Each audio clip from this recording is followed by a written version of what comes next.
The end-of-life bill's on its way and David Seymour is out to kill us all.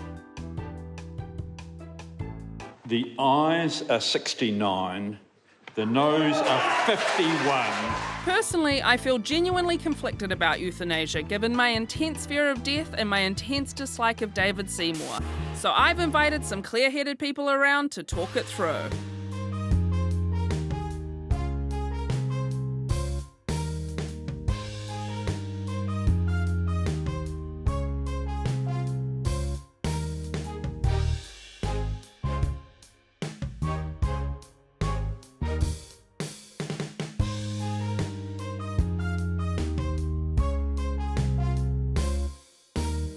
So, we're all here for a perfectly natural dinner party. Please dig in, get started. Let's eat some food and talk about euthanasia. This one's a cardboard. This one here. Yeah. You wouldn't believe it, would you? Wouldn't believe it, would you? But this one is surfaced so you can actually draw on paint or paste or... Oh, that's so nice. Yeah. And this one here is a woven coffin. That was Bryn's favourite. This is my favourite, personal favourite. Very tactile, isn't it? I love the way you're touching it, and that's what people do. Especially the baby ones are beautiful because you can actually hold them. I thought I would be more chill, but now that we're talking about it, I do feel a bit weird. It does make me a little bit Well, as soon as you mentioned the baby, my whole butthole was like, oh no. I think that gets everyone, the baby. Yeah. Fucking hell. Oh my God. I won't mention babies again.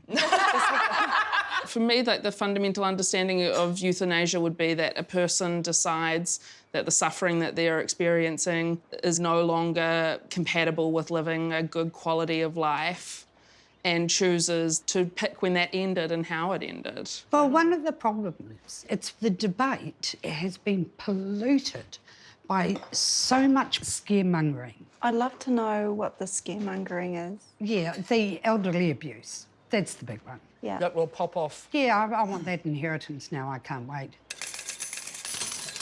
Or the coercion. That is a genuine concern of mine, is that the implicit coercion, like a person getting nervous about being a burden on their friends or family or something like that. What is a burden on a family? I am living with incurable cancer.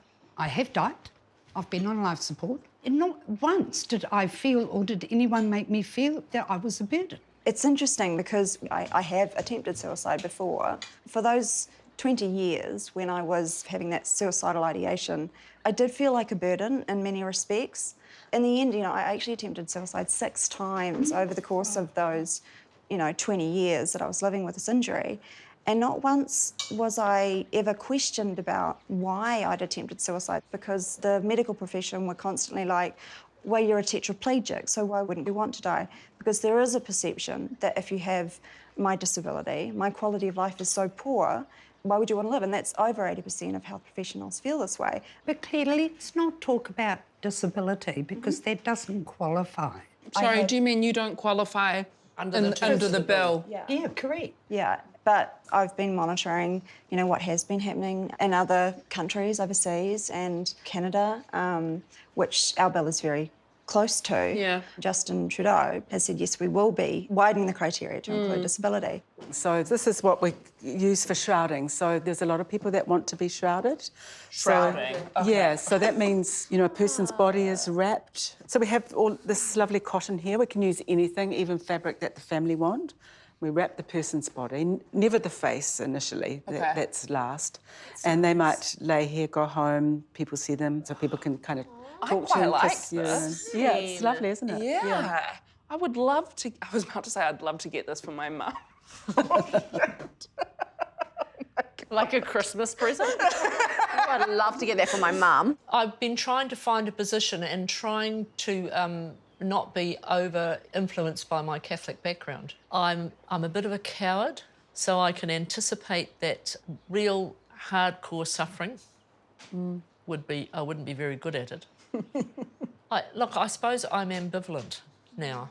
Hurinui, what's your position on this? Because I know you've kind of gone on like a little bit of a journey with it. Like you were against euthanasia as a concept, is that right? And then you've kind of come around? Yeah, so I'm the intention of euthanasia. I support that. It's the practical implementation of it. I'm not so sure. My mother had a prolonged cancer journey. She was a devout Catholic and she was also very strong in her tikanga Māori. When she got really sick, I remember her one time saying, if euthanasia was available to me, I would take it. The main reason, apart from the pain and the suffering, was the loss of dignity and having to put our father through having to wash her, clean her. I thought about it. Well, mum's just dropped a bombshell on me. It seemed to me that it became a part of a bigger issues for Māori beliefs and values, because it also includes IVF treatment. It also includes becoming an organ donor. Because the body is tapu. Because the body is tapu. Yeah. So I think it's a part of that bigger conversation. Our beliefs and values could possibly not be fit for purpose in the modern environment. Wow. Can I ask a question? What did your father think? Well, Dad just said, that's my job, is to look after your mum. I think if Mum had asked him, I dare say he would have said no. Yes, and my husband would too. Yeah, I tried to think about what it would be like if I was at that stage. And I thought I couldn't make a decision myself. This would have to be a family decision. But I don't think that should be in law. They wanted to bring that into the bill. Passive euthanasia in New Zealand. Yeah, Hello. g'day. How you going? Good. How are you, Good. I brought David? dessert. Come on in. Oh, the man. Yeah, the man, the myth, the legend. Hey.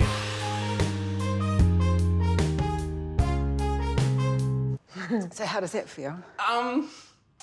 A bit weird, but also remarkably comfortable. Yeah. And like, if I went to sleep like this, I'd probably have quite a good nap. This is a nice coffin. If I die, I would like this one. When I die. The beautiful thing about filming this is that now we know. Yeah. Like, if your parents are like, I think she'd like this, be like, no, what? We Bad know. news. In this scenario, I die and my parents are still alive. Their parents was the wrong thing to say. What happens to me? What are you planning? Look, I think that it's actually going to be challenging to get the referendum through. And the reason for that, as we've seen, people are able to make contentions with no evidential basis, and nevertheless they seem plausible and they take a lot of debating to defeat. And their reasoning is, we can't find any correlation, but it's David Seymour's obligation to prove there's not a correlation. It's interesting what you say, though, in that, like, I would argue that maybe that should be the case when we're dealing with something so serious. Maybe it should be the case that we are beyond rigorous in our assessment of it. Okay, but the government has in place a set of laws now. Parliament does. Are you prepared to defend the amateur violence of suicide, the suffering, the people writhing in agony, the, I guess, informal euthanasia that goes on now? Because that all happens under the current law. So if we're going to talk about where we put the onus, maybe people who oppose the change should have to prove that there's nothing wrong with the status quo. But so do people really understand it? See, my worry is that even when I read the bill, and I'm doing a PhD, it's a very difficult bill to understand. There is also a lot of academic stuff that, like, for example, that recent academic article that came out from Otago University, one of their recommendations was that there wasn't enough consultation with the minority groups and the vulnerable populations that will be affected by this bill. A lot of us are going to be affected.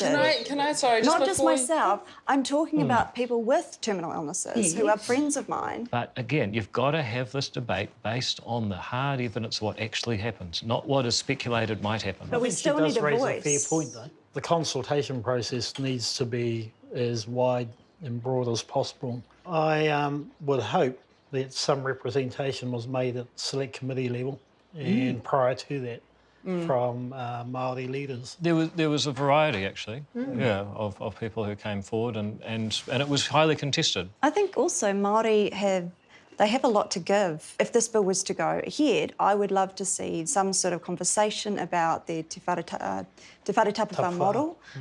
So we look at other things that are holistically affecting the person, not just the terminal illness. But assisted dying is not and never will be compulsory.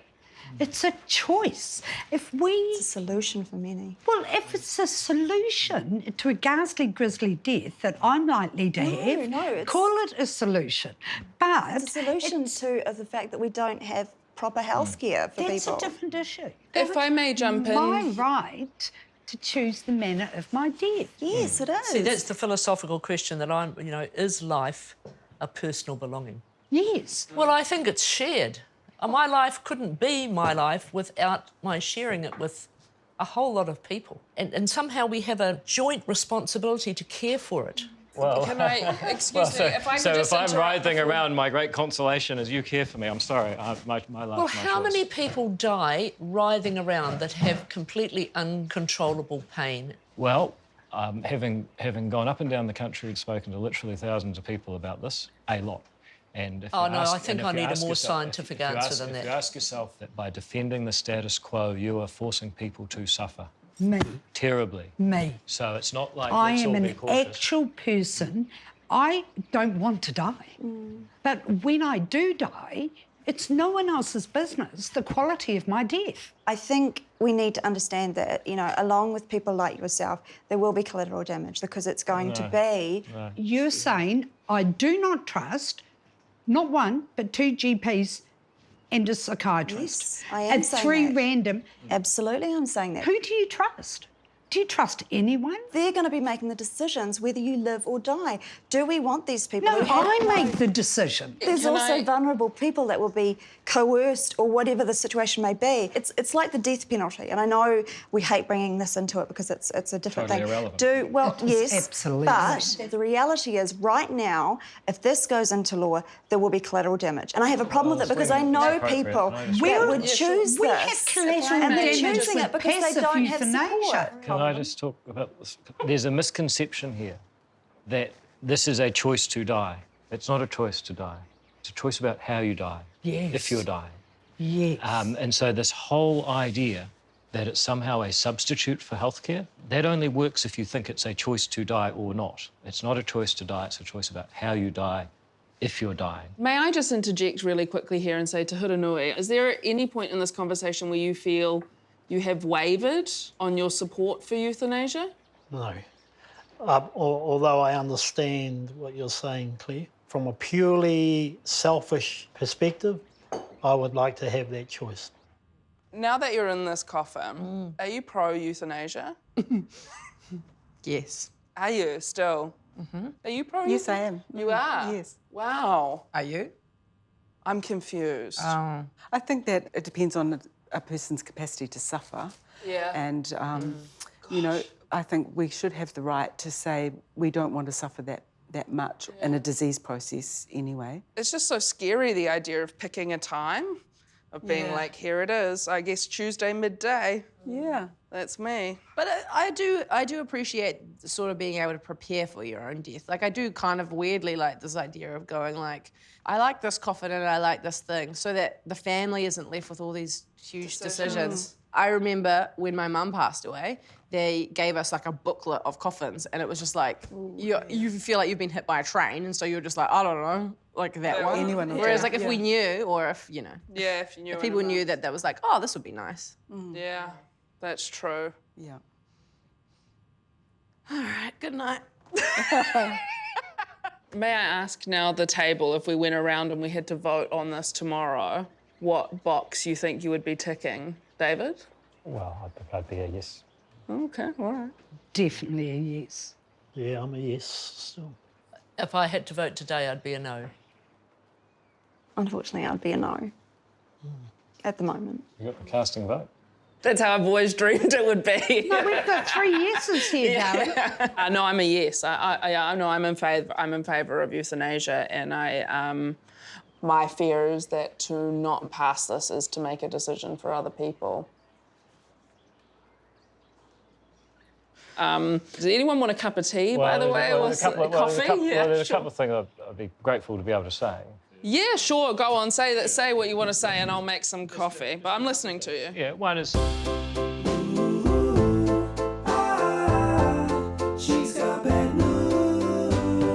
A friend of mine, she her grandma passed away, and then she said that night she felt like someone was touching her feet, like comfortingly, like in a nice way. Yeah. And then when my opa passed away, my dad rang me at like 4 a.m. and he's like, "Opa's passed away, just to let you know." Da, da, da. And then I put the phone down and I was like, "Please don't touch my feet." Please, I don't want you to touch my feet, even if it's comforting.